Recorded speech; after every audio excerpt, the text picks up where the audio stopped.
تعالي بينا كده أنا أقول لِك معلومة سريعة عن المطبخ، لو عندِك رز بايت أو أي حاجة وحابة تسخّنيه ولا في طاسة ولا في أي حاجة، هتسخّنيه زي ما هو كده في البرايم،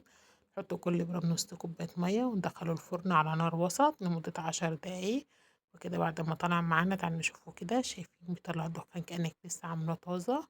حلوة أوي الفكرة دي ولا توسّخي بقى طاسة ولا صينية ولا أي حاجة، بجد جميل كأنِك عاملة الرز طازة. جرّبي بالطريقة ديّة واكتبي لي في التعليقات إيه رأيكم، بألف هنا.